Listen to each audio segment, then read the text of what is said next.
اخد الحق حرفة وده شيء كلنا متفقين عليه، بس لما تكون حريف لدرجة انك تستنى عشرات السنين علشان تاخد حقك وتغير من نفسك وشكلك وطريقة كلامك علشان تعمل ده اللي فعلا يتقال عليه حريف. والنهاردة معانا الحريف اللي عرف ياخد حقه كويس جدا بعد سنين كتير، وهو ناصر فتحي السماك، الشخص اللي عرف ياخد حقه بحرفة لدرجة انه حرفيا جنن خصمه.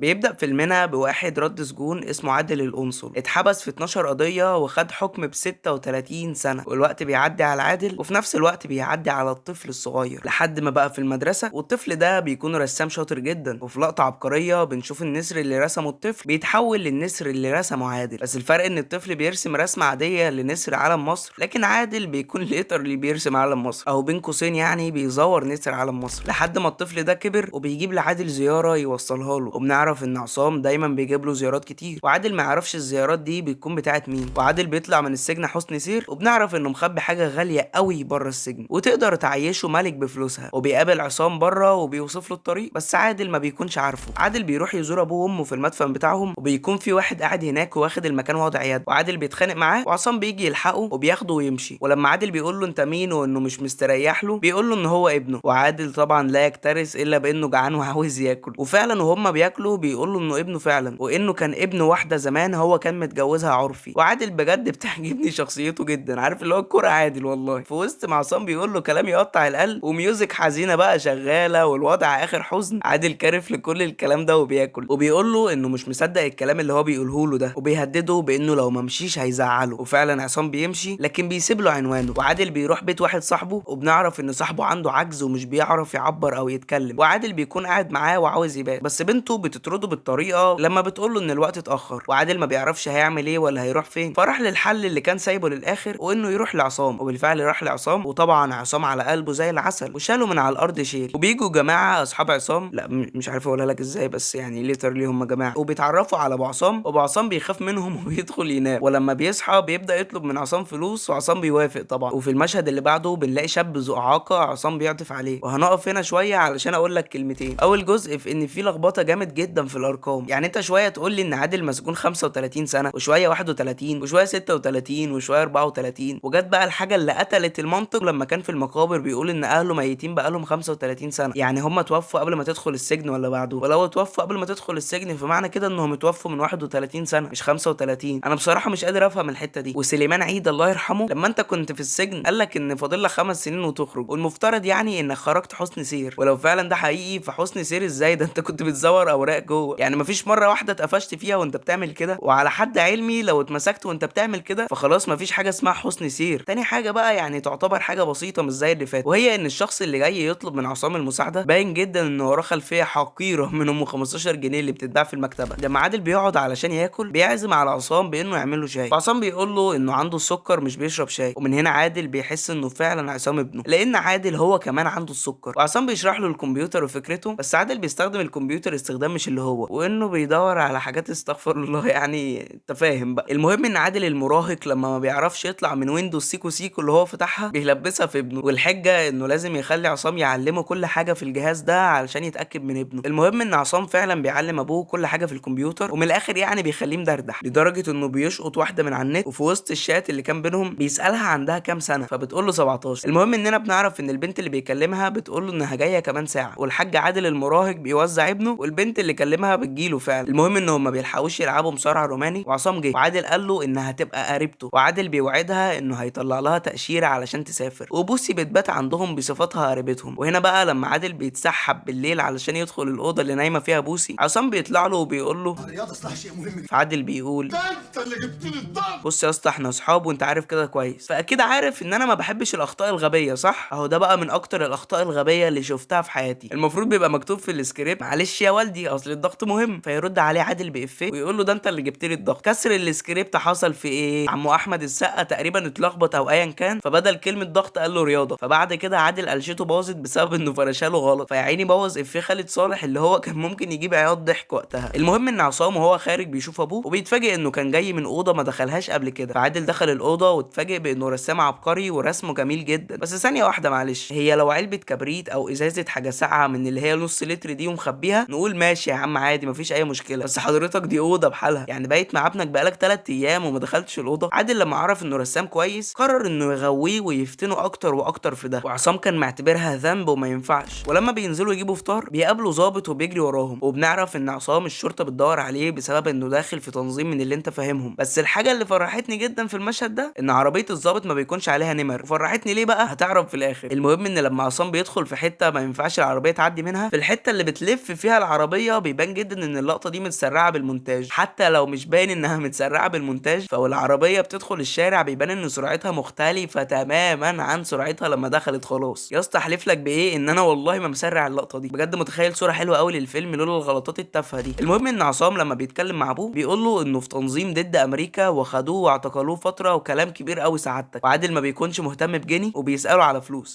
خدت بالك قلت جنيه علشان اسكندريه وكده يعني، انا اسف يا اسطى. المهم ان بوسي بتجيب الباسبور لعادل علشان يعمل لها التاشيره، وعادل لما بيبدا شغل بيلاقي انه راحت عليه خلاص وعجز وايده مش شغاله. هو انت مش فهمتني ان عادل كان شغال كده وهو مسجون؟ يعني سبحان الله اول ما طلع من السجن ما بقاش زي الاول، ولا دي كانت لزوم الانترو ولا ايه؟ بس انا متاكد ان عادل لو فعلا كان عنده المقدره انه يشتغل في التزوير وهو في السجن مستحيل كان يبطل ده بغض النظر طبعا عن ان ازاي الحاجه دي دخلت له وهو في السجن. عملت سكيب للامناء والتفتيش والاجراءات وكل ده. المهم ان عادل راح صاحبه علشان يشكيله من اللي جواه، وبيقول له خلاص انه ما بقاش زي الاول، وبيكون لابس احمر، ودي اشاره للكارثه والورطه اللي هو وقع فيها. بص يا اسطى انا عارف انها جاب بالحظ معاهم وانها مش مقصوده، بس هي نقطه واتحسبت في صالحهم. المهم بقى تعالى لي علشان عايزك في حوار مهم. بوسي وهي بتتكلم مع عادل بيتكلموا في ان بوسي زهقت من قعدتها عندهم، وعادل بيقول لها ما انت مش قاعده ببلاش. المهم ان عادل بيرجع لبلان بي، وهو انه يحاول يقنع ابنه انه يزور الورق مكانه. وفي وسط كل ده بنلاقي صاحب عصام بيحاول يلعب مصارعه روماني مع بوسي، وعصام بيتخانق معاه. عصام بيعتذر لبوسي، وعادل بيفضل يقنع في عصام انه يسيب شغله مع العيال دي ويشتغل مع ابوه في حوار الرسم بين قوسين التزوير. وعصام مش بيقتنع، وعادل بيستمر في انه يقنعه. المهم ان ابو عصام بيقنعه انه يحلق دقنه علشان قال ايه يعني، واسمع مني اللي انا هقوله ده كويس، يحلقها علشان يكون انسان تاني. تعالى بقى نقف هنا شويه. اول حاجه ايه علاقه الدقن بالشخصيه؟ يعني الدقن دي حاجه خارجيه ملهاش علاقه بالمعتقدات او بالمبادئ. تاني حاجه بقى هو انت ازاي عايز تقنعني ان عصام او مسعد او ايا كان متدين الشكل ده انه متدين بالشكل ده وهيحلق دقنه بسهوله؟ فاللي عاوز اقوله ان لو كان مسعد ده شخص حقيقي فمستحيل تلاقيه حلق دقنه في يوم وليله بالسهوله دي. المهم ان بالفعل عصام بيزور ورق، والمبرر بيكون ان دي حالات انسانيه، واخر ورقه المفروض انه هيزورها هي التاشيره بتاعت بوسي. وبنعرف ان ده شيء معقد جدا لان الدوله اللي بوسي عاوزه تروح لها تاشيرتها صعبه وبتتقفش بسهوله. المهم ان عصام بيلاقي فكره جامده جدا في ان بوسي هتروح تعمل حساب ب 1000 جنيه، وعصام هيزود على ال 1000 دي 3 اصفار، وهيزور لها ورق بانها عندها اراضي علشان تاشيرتها تتقبل بسهوله. تاني نقطه بقى ما عنديش مشكله فيها، هي اول نقطه. ما هو يا استاذ عصومه لو الدنيا سهله للدرجه اللي انت بتوصفها بيها كان كله زود على ال1000 3 اصفار وبقى مليونير. او حتى يا سيدي لو عايز تقول انك هتضحك بس على الناس اللي هيقبلوا التاشيره، فانا متاكد جدا، بص انا ماليش خبره في الحاجات دي بس انا متاكد ان ايا كان الجهه اللي بتقبل التاشيره اكيد هيستعلموا عن حسابه في البنك علشان يتاكدوا هو فعلا الرقم ده موجود معاه ولا مجرد كلام. المهم ان بقدره قادر عصام بيطلع لها التاشيره، وعادل بيقرر انه هيستخدم التاشيره دي يصفر بيها كذا زبون، وبالفعل بيعمل كده. بس كل اللي بعت معاهم جوازات السفر ما رجعوهاش، وعصام بيوعد ابوه بانه هيعوضه بشغلانه احسن من اللي راح. فالعين بتكون على قصر كبير على البحر، والقصر وبيعه واقف على امضه بس مش اكتر. وهنا تيجي مهمه عصام، بس في نص الكلام بيطلعوا اصحاب عصام وبيلعبوا معاه روبلوكس وبيضربوه على ايده، وكده عصام بيكون زي قلته. فالعين هتبقى على مين بالظبط؟ هتبقى على عادل القنصل. وبكده عادل هو اللي هيقوم بالشغلانه دي علشان ياخد ال50,000 جنيه بتاعه العمليه ويديها للراجل بتاع المدفن علشان ياخد الحاجه بتاعته اللي تسوى كتير. واللي هو يا سبحان الله ال50,000 جنيه اللي هياخدوها من العمليه نفس ال50,000 جنيه اللي هيديها للراجل. اللي هو طب ما تقولوا رقم مختلف، قولوا 60-70 ألف مثلا، اهي دي انا ممكن اصدقها ما عنديش اي مشكله. المهم ان بطريقه ما بينجح في انه يزور الامضه، وبيروح لمجدي وبياخدوه معاهم يتمشى. وفي لقطه مضحكه جدا حرفيا بينسوا مجدي وبينزل من على المزلقان وكان هيموت، وعصام بيلحقه في اخر وقت. واللقطه دي اتعملت حلوه جدا بصراحه وما فيهاش غلطات كتير. وكمان الحته بتاعه الاتوبيس دي ادت تشويق اكتر وحماس اكتر في اللقطه. بس الحاجه اللي انا مش فاهمها ان الحادثه اول ما حصلت محدش اكترث بالموضوع، اللي هو اصلا ده مش موجود في مصر خالص. المهم انهم قبضوا الفلوس خلاص، وعادل بيروح يدي الفلوس للراجل اللي عايش في المدفن علشان ياخد الحاجه بتاعته، وبالفعل يدخل علشان يلاقي الحاجه، وبنتفاجئ بانه شايل دهب بقيمه عاليه جدا. ولما عصام بيروح علشان يجيب تاكسي صحاب عصام بييجوا وبيضربوا عادل، ولما عادل بيعرف انهم عايزين يموتوا عصام بيقول لهم يموتوه هو وبلاش عصام. وبنعرف من هنا ان فعلا عادل حب عصام جدا لدرجه انه ما عندوش اي مشكله مشكله يضحي بحياته علشانه، وبتدور الخناقه بين عصام واصحابه وهو بيدافع عن ابوه. بصراحه يا اسطى يعني الخناقه اتعملت حلو جدا وحاجه اخر بروفيشنال، اللي هي مش خناقه من نوعيه ان البطل بيضرب 10 لوحده ويدوس على دماغ اخصامه ومقطع العيال ضرب، لا هو زي ما ضرب عادي جدا. المهم ان عادل بقدره قادر بعد ما اتضرب وطلع عينه اغمى عليه علشان خد بوكس في وشه، ولما عادل فاق من اللي كان فيه ما لقاش عصام ولا اصحابه ولا حتى الذهب، ولما بيكلم عصام بيلاقي تليفونه مقفول، بس لو تركز هتلاقي انه اول ما فاق ما جابش سيره الذهب ولا اهتم بيه، وكل اللي كان على لسانه يا عصام يا عصام. وهنا بنتاكد اكتر واكتر من مدى حب عادل لعصام. ولما بيروح بيت عصام ما بيلاقيش حد، وههدي هنا شويه علشان اقول لك ركز لي من اول هنا جامد علشان في احداث كتير ولخبطه هتحصل. لما عادل القنصل بيطلع البيت بنتفاجئ بواحده في البيت، وبنعرف ان دي الست اللي كان متجوزها زمان واللي المفروض انها ام عصام من عادل. ولما بيقول لها ان عصام ابنهم في خطر بتضحك ضحكه سخريه وبتقول له ان عصام مش ابنه ولا حتى اسمه عصام، وخد الكبيره بقى، ولا حتى اسمه مسلم. اسف يا رجاله والله. تعالى نكمل. بنعرف ان عصام مش ابنه، اسمه الحقيقي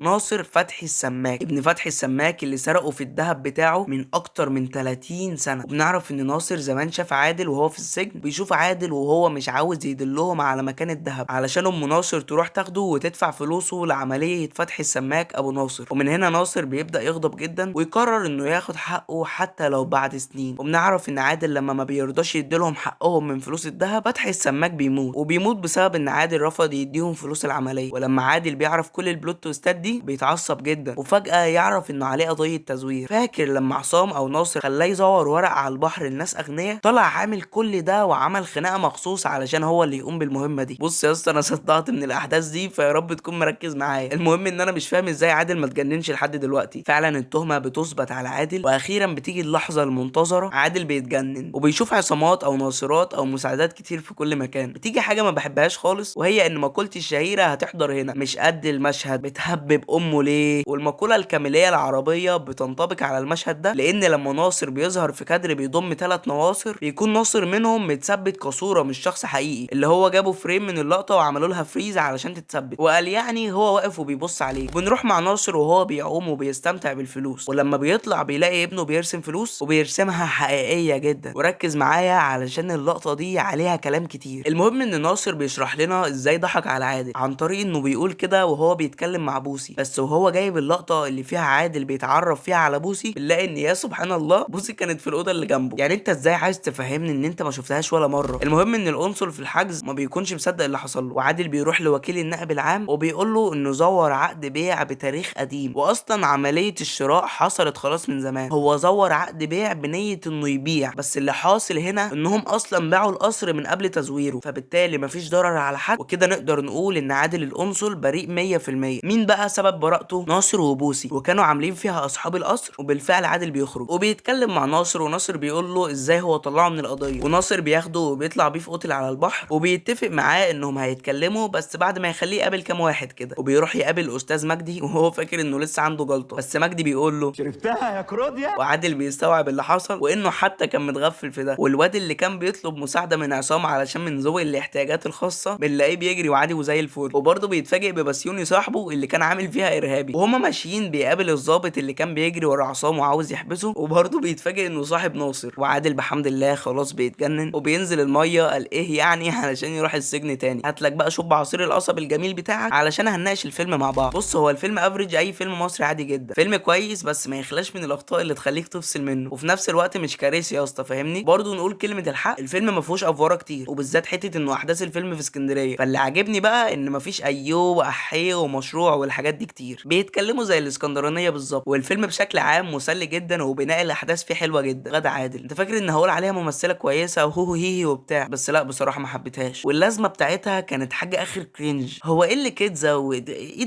ده دلوقتي ايه بقى الفرق بينك وبين محمد طارق؟ وبصراحه تمثيلها كويس مش هقول عليه وحش، بس في حاجات ما صدقتهاش منها، وكتير كانت بتفشل في توصيل مشاعر المشهد، بس قشطه يعني مش اسوأ حاجه. تعالى بقى نروح لاهم جزء وهو الاسئله. ازاي عادل القنصل كان طيب وسهل يضحك عليه بالرغم كل الكوارث اللي عادل القنصل عملها، الا انه فعلا كان طيب وسهل يضحك عليه، بدليل انه صدق ان عصام ابنه لما بس عرف انه عنده السكر زيه زي ابوه، بدليل انه اول ما قال له ان امه ماتت صدقه عادي جدا، ما سالوش اي اسئله بخصوص امه او حياته القديمه. واللي يخلينا نتاكد اكتر انه كان اطيب واحد فيهم انه اصلا كان مستعد يضحي بحياته في سبيل نجاة شخص تاني. هو اصلا مش متاكد هو ابنه ولا لا. هل ابن ناصر ممكن يطلع زي ابوه زي عادل؟ الاجابه لا. عادل كان مجرم فقير وده في حد حد ذاته مبرر، فلما احتاج فلوس اضطر يعمل كده ويكون معلم في كده كمان. مبرر ناصر بقى ان هو عمل كده واتدرب على كده من زمان علشان ياخد حق ابوه اللي عادل ضيعه. فاظن ان ابن عادل ملوش اي مبرر في انه يكون زيهم، لانه كبر لقى معاه فلوس، ولو عمل كده لاي سبب من الاسباب فهيكون مجرم وما يفرقش عن عادل في اي حاجه. ازاي دي اكتر نهايه فيلم مستفزه في تاريخ الافلام المصريه؟ انا شايف ان بصراحه بالنسبه لي دي من اكتر نهايات الافلام اللي انا ما حبيتهاش. كل اللي عملته انك جبت لي عادل وهو مش قادر يصدق اللي حصل. طب وبعدين برضه هل عادل هياخد نصيبه من الذهب؟ طب ازاي عادل هيقدر يتعايش مع اللي حصل له ده؟ طب ايه مصير علاقه عادل بناصر والباقيين؟ طب كده ممكن ناصر يضحك على عادل وما يدوهوش نصيبه من الذهب؟ بس ازاي؟ انت علقتني بعادل جدا وحببتني فيه جدا جدا. طب هل ناصر يقدر يسامح عادل بعد ما كان سبب في موت ابوه؟ كل دي اسئله اتثابت ورا نهايه الفيلم الغير مفهومه دي.